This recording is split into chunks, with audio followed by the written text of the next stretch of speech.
بسم اللہ الرحمن الرحیم۔ السلام علیکم دوستو۔ بابا اشفاق احمد صاحب کی کتاب زاویہ کے پارٹ 13 میں جس کا عنوان ہے اللہ کا نظام، میں آپ کو خوش آمدید کہتا ہوں۔ دوستو، کتابوں کے اس سلسلے سے جڑنے کے لیے ہمارے چینل کو سبسکرائب کر کے گھنٹی کا بٹن ضرور دبائیں تاکہ ہماری آنے والی ہر نئی ویڈیو آپ تک بر وقت پہنچتی رہے۔ اگر میرا کوئی بھی دوست بابا اشفاق احمد صاحب کی کتاب یا کوئی بھی کتاب خریدنا چاہتا ہے تو اسکرین پر دیے گئے نمبر پر ہم سے رابطہ کریں۔ چلیے دوستو، سنتے ہیں زاویہ پارٹ 13 جس کا عنوان ہے اللہ کا نظام۔ ہم جو یہ اپنے زاویے کی محفل سجاتے ہیں اور آپ تک پہنچتے ہیں تو یہ بات یقین سے نہیں کہہ سکتے کہ آپ ہم سے کتنے خوش ہیں، کیونکہ یہ یک طرفہ معاملہ ہے۔ اور یہ بات میں آپ کو بتا دوں کہ ابلا کی دنیا میں یہ جو ہم نے نئی کھڑکی کھولی ہے، اس کے بارے میں لوگ اقتصابی طور پر، کتابی طور پر تو یقیناً بہت کچھ جانتے ہیں، لیکن بہت کم لوگوں کا یہ حال رہا ہے کہ انہوں نے بابوں کے ساتھ بلا واسطہ طور پر رابطہ قائم کیا اور ان سے کچھ پوچھا اور علم حاصل کیا۔ ولایت کے لوگوں نے ایسے کام کیے ہیں، لیکن ہماری سطح پر ایسا نہیں ہوا۔ لیکن ایک دردناک بات اس کے درمیان یہ بھی ہے کہ ہم جو ان کے پاس جاتے رہے تو ہم بھی پورے طور پر ان کی خوشنودی کا باعث نہیں بن سکے، کیونکہ میں اکثر اپنے بابا سے لڑ پڑتا تھا۔ کچھ معاملات ایسے آ جاتے تھے کہ وہ میری دنیا داری کی راہ میں حائل ہوتے تھے، اور یوں بھی ہوا کہ 10 مہینوں تک میں کبھی ان کی خدمت میں حاضر نہیں ہوا یا ان سے جا کر کچھ پوچھا نہیں۔ بڑے مسائل ہوتے تھے۔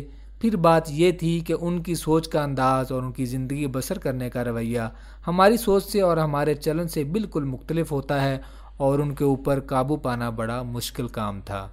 ایک مرتبہ جب ہم شاکی لوگ اکثر شکایت کرتے ہیں، وہاں ڈیرے پر بیٹھ کر یہ شکایت کر رہے تھے کہ دیکھیں اللہ کا نظام کس قدر تکلیف دہ ہے کہ ایک آدمی بڑے اعلیٰ درجے کی کار پر چڑھا پھرتا ہے اور دوسرے کو پیدل چلنا بھی میسر نہیں۔ ایک لڑکی وہاں آئی تھی، 1 سال ہوا اس کی شادی ہوئی تھی، لیکن پھر اس کو طلاق ہو گئی، اس کا خاوند چھوڑ گیا۔ ایک اور بیوی تھی، اس پر آبلے پڑے ہوئے تھے، چھالے جس کو ہم پھلوئے کہتے ہیں، بہت بڑے بڑے پھلوئے، اور میں عرض کرتا تھا ان سے کہ اس کا کچھ علاج کریں تو وہ کہتے ٹھہریں ابھی دیکھتے ہیں۔ 1 دن گزر گیا، 2 دن گزر گئے، تکلیف ہوتی تھی کہ اس کی طرف توجہ نہیں دی جا رہی، اور بہت سی ایسی چیزیں جن میں ہم ہر وقت اپنی زندگی کے ایام میں، مہینوں میں، ہفتوں میں شکایت کرتے رہتے ہیں، وہ وہاں بھی چلتا تھا۔ یہ ایسا کیوں ہوتا ہے؟ اللہ ایسا کیوں کرتا ہے؟ تو اس کا خاطر خواہ جواب ملتا تھا، وہ ان کی مسکراہٹ سے ملتا تھا۔ لیکن ہم چاہتے تھے کہ ہم کو خصوصی طور پر اسپیشلی یہ بتایا جائے کہ اللہ ہم پر کیسے مہربان ہوتا ہے۔ تو انہوں نے کہا کہ دیکھو، زندگی بسر کرنے کے لیے، زندگی گزارنے کے لیے جس شے کی بے حد ضرورت ہوتی ہے، جس کے بغیر زندگی کی گاڑی آگے نہیں چل سکتی اور اس کا تانا بانا نہیں بن سکتا، وہ اللہ نے فری آف کاسٹ دی ہے اور سب لوگوں کو دی ہے، کالے، پیلے، نیلے، گورے، موٹے، دبلے۔ سب سے ضروری چیز ہے آکسیجن۔ اگر آکسیجن کسی وجہ سے جا کے کسی صاحب کو لانی پڑے ڈاکٹر کی دکان سے، اور ہر صاحب صبح اٹھ کر اپنے اپنے کسر اٹھا کے گئے ہوں، 3 بچوں کے لیے بھی لانے ہیں، 2 اپنے لیے کسر، تو بابا جی جو گھر ہے وہ روتا رہ جائے گا کہ مجھ بوڑھے کو پوچھا نہیں، میرا کسر گھر ہی بھول گئے۔ تو جائیں اور صبح کسر بھروا کے لائیں اور پھر لوگوں کو دیں، یا ہمارے یہاں پر ایسے پمپ لگے ہوں، پیٹرول پمپ جیسے، وہاں جا کے اپنے آکسیجن حاصل کریں، تو زندگی عذاب بن جاتی۔ لیکن اللہ نے کچھ اس کا ایسا انتظام کیا ہے کہ ہر شخص کو وہ نہ بھی چاہتا ہو تو اس کو آکسیجن ملتی رہتی ہے۔ آپ سر کے اوپر رضائی لے لیں اور بالکل اس کے اندر سر گھسیڑ کے یہ کوششیں کریں تو ایک دم آپ کا ری ایکشن ہوگا کہ آپ اس کو اٹھا کے اور چھپاک سے اس دائرے میں آ جائیں گے جہاں آپ کو آکسیجن مل سکتی ہے۔ تو یہ فری آف کاسٹ چیز ہے اور قیمتی ترین چیز ہے، اس سے زیادہ تو قیمتی چیز کوئی ہے ہی نہیں۔ پھر دوسری قیمتی ترین چیز جو ہے وہ پانی ہے۔ پانی کا بھی اللہ نے ایسا انتظام کیا ہے کہ 3/4 حصہ کرہ ارض کا پانی کا رکھا۔ بادل آتے ہیں، بارش برستی ہے، ہر ایک کو یہ نعمت جو ہے آسانی سے، بغیر کسی کاسٹ کے، بغیر کسی پیسہ خرچ کرنے کے ملتی ہے۔ ہر آدمی اس سے فائدہ اٹھاتا ہے، اور کوئی شخص میرے خیال میں اس کرۂ ارض پر ایسا نہیں ہے جس نے یہ بھی کہا ہو کہ میں پانی کے ذائقہ سے ناآشنا ہوں، کیونکہ یہ بہت مہنگی چیز ہے اور صرف امیر آدمی پانی پی سکتا ہے، ہم تو نہیں پی سکتے، دور سے لانا پڑے۔ نزدیک سے لانا پڑے، مشکل سے لانا پڑے، لیکن پانی جو ہے وہ ہماری زندگی میں داخل ہے۔ اس طرح سے خواتین و حضرات کھانے کا سلسلہ ہے۔ روٹی جو ہے وہ بھی کوئی اتنی مہنگی نہیں ہے، وہ بھی ایک عام آدمی کی بڑی آسانی کے ساتھ مل جاتی ہے، اور واقعی یہ کوئی آدمی نہیں کہہ سکتا کہ میں نے آج تک روٹی کا ذائقہ نہیں چکھا کہ اس کی خوشبو کیسی ہوتی ہے۔ جو سارے ظلم ہیں یہ انسان نے انسان کی ذات پر زیادہ کیے ہیں، دوسرے جانوروں کے خلاف۔ دوسرے جانور اپنی اسپیسیز کو کچھ نہیں کہتے، لیکن انسان ایک ایسا ہے کہ وہ یہ نہیں چاہتا کہ اس آدمی کو جو میرا بھائی ہے، پڑوسی ہے یا رشتہ دار ہے فائدہ پہنچے، اور یہ بھی اس آسائش میں داخل ہو جائے جس آسائش میں میں داخل ہوں۔ تو ہم یہ سمجھتے ہیں کہ اگر اس بات پر غور کیا جائے اور اس کو قریب سے دیکھا جائے، اور جو ہم شکایت کرتے ہیں، اکثر شاکی ہوتے ہیں کہ اللہ نے ہمارے ساتھ ایسا کیوں کیا، تو وہ نکلے گا گھوم پھر کے بالآخر انسان ہی جس نے ہمارے ساتھ ایسا رویہ اختیار کیا۔ باقی رہ گئی بیماری کی بات۔ مثلا وہ جو بی بی آئی تھی وہ عجیب و غریب سی بیماری میں مبتلا تھی، اور میں ذرا شکایت میں بابا جی سے کہتا تھا کہ اس کو 3 دن ہو گئے ہیں، تو ہمیں پتہ نہیں چلا کہ آپ نے اس کا علاج کب شروع کرنا ہے۔ تو وہ کہتے تھے کہ ٹھہرو بیٹا ذرا، جب میں اس کا صاحب حال ہوں گا، مجھے سمجھ نہیں آتی کہ یہ کیا بیماری ہے، تبھی اس کا علاج کر سکوں گا۔ تو میری سمجھ میں نہیں آتا تھا کہ کس بیماری کا صاحب حال کس طرح سے ہوا جاتا ہے۔ 4 دن کے بعد خود ان کے بازو پر ویسے ہی چھالے پڑنے شروع ہو گئے، اور تقریباً ان کا بازو بھر گیا۔ تو پھر انہوں نے کہا اچھا نکالو فلاں مرہم لگا کے دیکھتے ہیں۔ اب ان کو پتہ چلا کہ تکلیف کیسی ہے، یہ درد کس نوعیت کا ہے، اور میں اس میں سے گزر رہا ہوں، تو پھر میں اس کو اپلائی کروں گا اپنی دوائی، تو پھر مجھے پتہ چلے گا کہ اس کے اوپر کیا گزر رہی ہے، کیا تکلیف اس کے اوپر طاری ہے۔ چنانچہ خیر اس کا علاج شروع ہوا، اور ہم خوش ہوئے کہ اس کی کیفیت جو تھی وہ ٹھیک ہونا شروع ہو گئی۔ لیکن اس سے ہماری شکایت جو تھی اس کے جذبے میں تو کمی ہو گئی، لیکن شکایت کی نوعیت اور اس کے والیوم کم نہیں ہوئی، اور ایسی باتیں کی کیونکہ ہم پڑھے لکھے لوگ تھے، اور اس زمانے میں نیٹشے کا فکرہ زبان زد عام تھا کہ گاڈ از جٹ۔ نیٹشے نے کہا تھا تو ہم بھی ایسی باتیں کرتے تھے کہ religion is opium of people, ہم اس کا ترجمہ کر کے انہیں بتاتے تھے۔ انہوں نے کبھی اس بات کا برا تو نہیں مانا، لیکن ایک تکلیف دہ بات ضرور کی جس سے ہم ناراض ہوئے ان سے، اور وہ رشتہ کٹا، اور مجھے اب افسوس ہوتا ہے کہ اتنا 10 ماہ کا گیپ کیوں آیا ہے۔ کئی دفعہ آیا ہے۔ انہوں نے یہ کہا کہ جو لوگ غربت کی اور عشرت کی زندگی بسر کرتے ہیں اور آپ کے گروہ انسانی کے درمیان رہتے ہیں، اور آپ تو جانتے ہیں ان کی بہت ساری ذمہ داری آپ پر عائد ہوتی ہے۔ مجھ سے پوچھا کہ آپ کے کوئی غریب رشتہ دار ہیں؟ میں نے کہا ہاں جی۔ کہنے لگے کہاں ہیں؟ میں نے کہا جی وہ لاہور میں ایک علاقہ ہے، اس کو ہم مصری شاہ کہتے ہیں، اور وہ 2 موریا پل عبور کر کے وہاں جایا جاتا ہے۔ ہم چونکہ صاحب حیثیت لوگ ہیں، ہم تو کبھی ان سے ملنے ہی نہیں گئے۔ وہ چونکہ ہمارے غریب رشتہ دار ہیں، اس لیے وہ بامر مجبوری ہمارے پاس آتے رہتے ہیں، عید کو سلام کرنے آتے ہیں۔ بہت قریبی یعنی میری پھپھی کے بیٹے اور میری ایک دور کی خالہ کا سارا کنبہ۔ تو ہم ان سے ملنے اس لیے نہیں جاتے کہ ہم ان کو برا سمجھتے ہیں، ہمارے پاس وقت ہی نہیں ہوتا، اور ہماری مصروفیت اس نوعیت کی ہوتی ہے کہ ہم ان کے ساتھ اتنا سارا وقت نہیں گزار سکتے۔ تو کہنے لگے کہ دیکھیں بات یہ ہے کہ آپ کو جتنی تنخواہ ملتی ہے وہ ساری کی ساری آپ کی نہیں، چونکہ آپ کے غریب رشتہ دار یا آپ کے غریب ساتھی یا آپ کے مفلوق الحال ساتھی ہمسائے اتنے لائق نہیں ہیں جتنے آپ ہیں۔ اس لیے آپ پر یہ ذمہ داری عائد ہوتی ہے کہ آپ ذہین آدمی ہیں، آپ دانشور ہیں، آپ نامی گرامی آدمی ہیں، آپ اشفاق صاحب ہیں، اور اللہ کو بھی یہ پتہ ہے کہ آپ ان کے مقابلے میں زیادہ لائق اور سمجھدار ہیں، اس لیے ان کو کم عقل سمجھتے ہوئے ان کے حصے کے پیسے آپ کو پہنچا دیے جاتے ہیں، چونکہ وہ بیچارے نہیں جانتے نا کہ کس طرح کیا کرنا ہے۔ تو آپ کی کتنی تنخواہ ہے؟ میری اس وقت تنخواہ 9,000 روپے تھی۔ تو انہوں نے کہا بالکل ٹھیک ہے، 7,000 تو آپ کے، تو 2,000 اللہ میاں ہر مہینے آپ کو مزید دے دیتا ہے کہ آپ عقل مند آدمی ہیں، لائق ہیں، ایماندار ہیں، آنسٹ ہیں اور سمجھدار ہیں، اور آپ کے وہ عزیز و اقارب جو 2 موریا پل کے اس طرف رہتے ہیں وہ اتنے لائق نہیں، تو ان کے پیسے یہ 2,000 آپ کو دے دیے گئے، تو مہربانی فرما کر یہ آپ ان کو دے آیا کریں۔ تو یہ بات بڑی تکلیف دہ تھی۔ میں نے انہی دنوں اپنے سینٹرل گورنمنٹ کو، اپنے منسٹری آف ایجوکیشن کو لکھا ہوا تھا کہ یہ میری تنخواہ کم کیلکولیٹ ہوئی ہے، اس میں 2,000 کا اضافہ ہونا چاہیے، اور میرے منسٹر نے مجھے یقین دہانی کرائی تھی کیا آپ کا یہ دعویٰ ٹھیک ہے اور ہم نے بیچ دیا ہے، منسٹری آف فنانس میں پھنسا ہوا ہے، وہاں ایسے ہی وہ آبجیکشن لگا دیتے ہیں لیکن ملے گا۔ جہاں میں 2000 کا اور متمنی تھا اور سمجھتا تھا کہ میں لوٹا گیا، میں مارا گیا، میری تنخواہ اتنی کم ہے، اس میں اضافہ ہونا چاہیے۔ میرا بابا مجھ سے یہ کہہ رہا تھا، جس کو میں اتنا پروپیگیٹ کر رہا تھا اور اتنی عزت افزائی کرتا تھا، کہ جو 9000 روپے مل رہا ہے اس میں 7000 تو آپ کے ہیں اور 2000 ان بیوقوف لوگوں کے ہیں جو پیسے کو سنبھال کر نہیں رکھ سکتے۔ آپ چونکہ سنبھال کر رکھتے ہیں اس لیے ان کو دے آئیں۔ اب بتائیے صاحب، یہ کوئی عقل کی بات ہے؟ تکلیف دہ بات ہے اور تھی۔ میں نے کہا صاحب السلام علیکم، میں اس جگہ آنے کے لیے تیار نہیں، آپ تو بدراہ کرتے ہیں۔ واقعی لوگ ٹھیک کہتے ہیں کہ آپ رہبانیت کی طرف مائل کرتے ہیں لوگوں کو۔ اکثر یہ کہتے ہیں نا جی کہ یہ رہبانیت ہوتی ہے اور یہاں بھنگ وغیرہ پیتے ہیں لوگ، تو آپ کو چاہیے تھا کہ آپ رہبانیت کی جانب مائل نہ کریں۔ یہ کیا الٹا سلسلہ آپ نے شروع کر دیا ہے؟ تو وہ گیپ آیا میری زندگی میں، آج میں اس کا ذکر کرنا چاہتا تھا آپ کی خدمت میں۔ وہ کافی تکلیف دہ تھا اور اس گیپ کے اندر، اس خلا کے اندر، اس ویکیوم کے اندر جو بہت کچھ چیزیں حاصل کی جا سکتی تھیں وہ میں حاصل نہیں کر سکا۔ اس لیے ان لوگوں کی باتیں جو کتابوں میں یا بلاگ کے دوسرے ذرائع میں ملتی ہیں، اب آ گیا شکر گزار ہونے کا موقع۔ اس میں کچھ لوگ ایسے بھی تھے جو وہاں آتے تھے اور جن کو شکر گزار ہونے کا فن آتا تھا۔ اب شکر گزار ہونے کا فن بھی بڑا مشکل فن ہے۔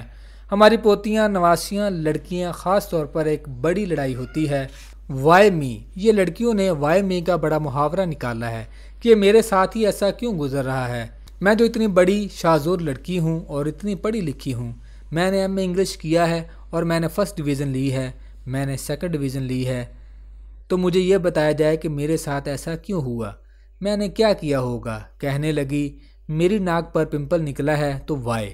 میں نے کہا یہ سب کے نکل آتا ہے، تو کہنے لگی نہیں آپ دیکھیں کہ میری اتنی خوبصورت ناک ہے، چہرہ اچھا ہے۔ میں نے کہا اگر آیا ہے تو چلا بھی جائے گا، اس میں گھبرانے کی کیا بات ہے؟ انہوں نے کہا وائی می، لوگوں کے ساتھ ایسا نہیں ہوتا، میرے ساتھ ایسا کیوں ہوتا ہے؟ تو یہ ناشکر گزاری کا جو سبق ہم کو پڑھایا جاتا ہے یا ہم پڑھتے ہیں یا ہماری زندگیوں میں داخل ہے، جان بوجھ کر نہیں، ہمارے ماحول کی وجہ سے، ہمارے گرد و پیش کی وجہ سے، ہماری تربیت کی وجہ سے یہ ہماری زندگی میں داخل ہوتا ہے۔ لیکن کچھ لوگوں کو میں نے ایسے دیکھا ہے اپنی زندگی میں ظاہری طور پر، جسمانی طور پر آسودہ نہیں ہوں گے، لیکن ان کے چہروں پر ایک طمانینت کا رنگ ہوتا ہے اور سکون ہوتا ہے۔ وہ یہ کیسے حاصل کرتے ہیں؟ یہ ایک بڑا مشکل کام ہے جو میں اپنی زندگی میں کسی طرح بھی اپنی گرفت میں نہیں لا سکا۔ ہم نے ایک دفعہ، آج سے پہلے کئی برس کی بات ہے، جب گلگت میں ریڈیو اسٹیشن کھولا تو میں چونکہ پرانے لوگوں میں سے تھا، گیا تو وہاں جا کر ایک جگہ سلیکٹ کی، منتخب کی۔ وہ اچھا ایک کھلا باغ ہے، آپ کبھی جائیں گے تو دیکھیں گے۔ وہاں ہم کو 2 کمرے مل گئے۔ وہاں چھوٹا اسٹیشن چلانے کے لیے کچھ دقت کا سامنا نہیں کرنا پڑا، تو وہاں پر ایک عارضی ملازمت کے لیے آدمی مل گیا، بنارس خان، پٹھان تھا۔ اس نے مجھے بڑا متاثر کیا۔ مجھ میں ایک خرابی ہے کہ میں کچھ اور طرح کے آدمی سے بہت جلد متاثر ہوتا ہوں۔ بہت پڑھا لکھا آدمی مجھے اتنا متاثر نہیں کرتا، لیکن اگر وہ مجھ سے اعلیٰ و رافع ہو، سینئر ہو، تو میں اس سے دبک جاتا ہوں، اور اس کے ساتھ ساتھ مجھ میں یہ تجسس بھی ہوتا ہے کہ میں اس کے قریب جا کر اس سے یہ معلوم کروں۔ میری تو قسمت میں شاید نہیں ہوتا کہ میں ویسا بن سکوں۔ بنارس خان میں ایک یہ خوبی تھی کہ جو کام اس کو سونپ دیا جاتا، ایک تو وہ خوش سلوبی سے کرتا تھا اور پھر اس کی طبیعت کے اوپر بوجھ نہیں پڑتا تھا، اور جو کام دے دیا گیا وہ کر رہا ہے۔ یہ وہ نہیں کہ مارے گئے، صبح سے آئے ہیں، 6 بجے تک روٹی نہیں ملی۔ میں نے اس سے پوچھا کہ بنارس خان تم شاکی آدمی نہیں ہو، شکوہ نہیں کرتے؟ کہنے لگا صاحب ہم بہت شکوہ کرتا تھا، یہ تو ہماری زندگی کا ایک حصہ تھا، اپنا گھر چھوڑ کے ہم تو ادھر آ گیا، شکوہ کرتا کہ ادھر تو کوارٹر میں کچھ نہیں ہے، ہم نے ادھر آ کے کام کیا۔ تو میں نے کہا اب تم نہیں کرتے؟ کہنے لگا جی میں ادھر آیا تھا سکون کی تلاش میں، بڑا پرباش رہنا چاہتا تھا، بڑی کوششیں کی، بڑے لوگوں سے ملا، بڑے پیروں فقیروں کے پاس گیا کہ جناب ہم کو سکون کی تلاش ہے، تو نہیں ملا۔ ایک دن شام کو کھانا کھاتے کھاتے میں نے فیصلہ کیا، میرے ہاتھ میں لقمہ تھا، رکھ دیا۔ میں نے کہا یارا دفع کرو سکون کو، ہم نے اس کو لے کر کیا کرنا ہے، ہم سکون کے بغیر ہی زندگی بسر کرے گا، کوئی بات نہیں، ایسے ہی چلتے رہتے ہیں تلاش میں۔ اس دن سے مجھے سکون ملنا شروع ہو گیا۔ تو میں نے کہا تم نے یہ کمال کی بات کی ہے، کیسے سوچا؟ کہنے لگا بس یہ اللہ کی طرف سے میرے ذہن میں آیا۔ میں نے کہا وہ ٹھیک ہے کہ آپ نے سکون کے پیچھے بھاگنا چھوڑ دیا اور اپنے آپ کے ساتھ ایک مصالحت کر لی، لیکن یہ خوش دلی آپ میں کیسی آئی، میں یہ جاننا چاہتا ہوں۔ کہنے لگا جی یہ بھی بڑا مشکل کام تھا۔ کہنے لگا جی یہ بھی ہمارے اوپر ایک مشکل آئی تو ہماری اس جھگی میں جس چارپائی پر سوتا تھا تو ہر شخص جو دنیا کا آدمی جو سوتا ہے اور صبح اٹھتا ہے تو میں بھی صبح اور لوگوں کی طرح اٹھتا تھا، تو اپنا پیر چارپائی سے نیچے اتارنے سے پہلے میں نے کہا یارا بنارس خان، قدم تو نیچے اتارنا ہی ہے تو کلفت میں کیوں اتاریں، خوشی میں کیوں نہ دن گزاریں۔ تو سارے دن میں جب کبھی جس مقام پر بھی جاتا، تنور پر روٹی کھانے، دوستوں سے ملنے یا کہیں مصیبت اڑچن میں گزرنے، تو مجھ کو یہ بات یاد آ جاتی کہ آج میں نے فیصلہ کیا ہے کہ کلفت میں یہ دن نہیں گزارنا، آرام کرنا ہے۔ اس کے بعد صاحب عادت پڑ گئی، اگر انسان یہ فیصلہ کر لے اور اس کا تہیہ کر لے اور اس پر قائم ہو جائے تو یہ کوئی اتنا مشکل کام نہیں ہے۔ میں نے کہا یارا ہم سے تو اس پر قائم نہیں رہا گیا۔ کہنے لگا آپ نے یہ فیصلہ کیا ہی نہیں، وہ تہیہ کرنے کی بات کر رہا تھا۔ بڑے سالوں کے بعد 15-16 برس کے بعد پھر مجھے وہاں جانے کا اتفاق ہوا گلگت میں۔ تو میں نے پوچھا بنارس خان، تو پتہ چلا وہ ادھر نہیں ہوتا۔ میں نے کہا وہ ہے یہیں پر، ہمارا وہ تو بہت بڑا استاد ہے، گرو ہے، ہمارا پیر ہے، میں اس سے ضرور ملوں گا۔ کہنے لگے ہے تو ادھر ہی، لیکن اب وہ کام نہیں کر سکتا۔ میں نے کہا ہم کو اس کے ڈیرے پر لے جاؤ، ہم جائیں گے۔ تو میں اس کی خدمت میں حاضر ہوا۔ وہ جھگی میں تھا لیکن بڑا معذور تھا اور تکلیف میں تھا۔ اس کو گاؤٹ ہو گیا تھا، گینٹھیا، اور وہ جڑا ہوا تھا اور چارپائی پر بیٹھا تھا۔ مجھ کو دیکھ کر بہت خوش ہوا۔ میں نے کہا بنارس خان کیسی طبیعت ہے؟ کہنے لگا اللہ کا بڑا شکر ہے۔ میں نے کہا سنا ہے بیمار ہو گیا۔ کہنے لگا ہاں صاحب مجھے گینٹھیا ہو گیا ہے اور میں چل پھر نہیں سکتا آسانی کے ساتھ۔ تو میں نے کہا تم شکریہ ادا کرتے ہو؟ کہنے لگا ہاں بڑا شکر کرتا ہوں۔ میں نے کہا کیوں شکر ادا کرتے ہو؟ کہنے لگا صاحب اس لیے کہ میرے گھٹنے تو قائم ہیں، گوڈے میرے ہیں نا، اگر میرے گوڈے نہ ہوتے تو گھنٹیا کہاں ہوتا؟ پھر تو یہ اللہ کی بڑی مہربانی ہے کہ میرے پاس گھٹنا ہے، صاحب اگر نہ ہوتا، کہیں کٹ کٹا جاتا تو پھر مجھے گھنٹیا کہاں سے ہوتا؟ تو میں اللہ کا بڑا شکر گزار ہوں، اس نے مہربانی فرمائی ہے۔ یہ ساری باتیں سننے کے باوجود سمجھنے کے باوصف یہ ہمارے حال کا ایک حصہ نہیں بنتی۔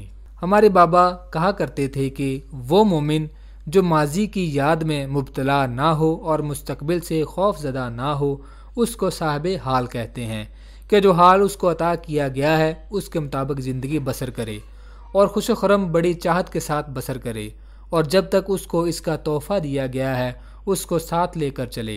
لیکن بدقسمتی سے ہمارے پاس اس قسم کا زمانہ آ گیا ہے جو خود تو ناسازگار نہیں ہے، اس نے ہماری سوچ کو، ہمارے رویے کو بہت ساری ناسازگاری میں تبدیل کر کے رکھ دیا ہے۔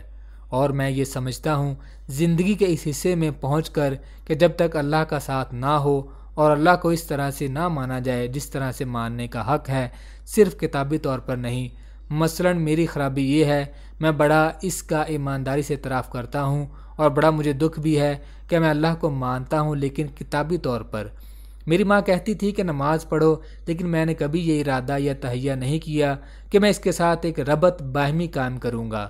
ہمارے بابا کہتے ہیں لفظ خدا خدا نہیں ہے، خدا تو اور ہے نا، جو لکھا ہوا ہوتا ہے یا جو ہم گانا گاتے ہیں ٹی وی پر خدا کا نام لیتے ہیں، وہ ایک اور چیز ہوتی ہے، اور اس کا تجربہ ہونا، اس کو زندگی کے اندر سے گزارنے کا لطف کچھ اور ہی ہے۔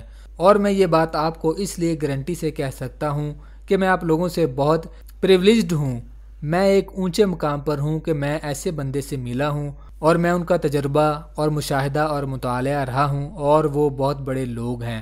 یہ وہی لوگ ہوتے ہیں جن کی جھگی میں بادشاہ جوتے اتار کر جانے کو سعادت تصور کرتے ہیں۔ یعنی کیا کمال ہوتا ہے؟ کچھ یہ تو نہیں ہوتا کہ ان کے پاس پیسے ہوتے ہیں یا دولت ہوتی ہے یا توپ خانہ ہوتا ہے، کسی قسم کی کوئی چیز نہیں ہوتی، کچھ اور ہی چیز ہوتی ہے۔ مشہور واقعہ ہے کہ دیوجانس کلبی سے اسکندر اعظم ملا، اور میں شاید پہلے بھی عرض کر چکا ہوں کہ ساحل کے اوپر گرم گرم کلکنی ریت پر کلا بازیاں لگا رہا تھا تو اسکندر نے جا کر کہا اے آقا میں تیری کوئی خدمت کرنا چاہتا ہوں۔ اس نے کہا تم میری خدمت کیا کرو گے؟ دھوپ چھوڑ کے کھڑے ہو جاؤ، دھوپ آ رہی تھی۔ وہ ایک طرف ہو کے کھڑا ہو گیا۔ اس نے کہا سائیں تو وقت کا بڑا فلسفی ہے اور بہت عظیم انسان ہے، یہ جس طرح سے تو مزے کر رہا ہے، کلا بازیاں لگا رہا ہے، میں بھی لگانی چاہتا ہوں۔ تو اس نے کہا تو بڑا نالائق آدمی ہے، کپڑے اتار اور کلا بازیاں لگانی شروع کر دے۔ اتنا بڑا ساحل پڑا ہے، یہ تو مجھ سے کیا ڈسکس کر رہا ہے؟ تو اسکندر نے کہا میں اسکندر اعظم ہوں، مقدونیہ کا شہنشاہ۔ اس وقت میں نے آدھی دنیا فتح کر لی ہے اور باقی کی مجھے ابھی فتح کرنی ہے، اور مجھے یقین ہے اور میرے دیوتاؤں نے کہا ہے کہ تم وہ آدھی دنیا بھی فتح کر لو گے۔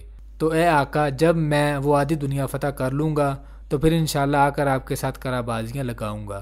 تو اس نے کہا تم کیسے بد نصیب ہو، میں آدھی دنیا فتح کیے بغیر کلا بازیاں لگا رہا ہوں، تو جائے گا آدھی دنیا فتح کر کے آئے گا پھر ایسا کرے گا؟ تو خواتین و حضرات، یہ اتنا مشکل کام نہیں جتنا کہ نظر آتا ہے۔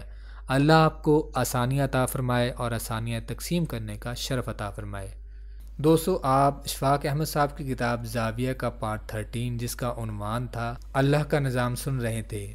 اگلی ویڈیو میں آپ سنیں گے زاویہ پارٹ 14 جس کا عنوان ہے آروائے خان۔ دوستو، کتابوں کے اس سلسلے سے جڑنے کے لیے ہمارے اس چینل کو سبسکرائب کریں، اردو بکس بازار کو، اور گھنٹی کے بٹن کو ضرور دبائیں تاکہ ہماری آنے والی ہر نئی ویڈیو آپ تک بر وقت پہنچتی رہے۔ اور اگر میرا کوئی بھی دوست آن لائن کتابیں خریدنا چاہتا ہے تو اسکرین پر دیے گئے نمبر پر ہم سے رابطہ کریں۔ دوستو، ملتے ہیں اگلی ویڈیو میں۔ اللہ آپ کا حامی ناصر ہو۔ جزاک اللہ۔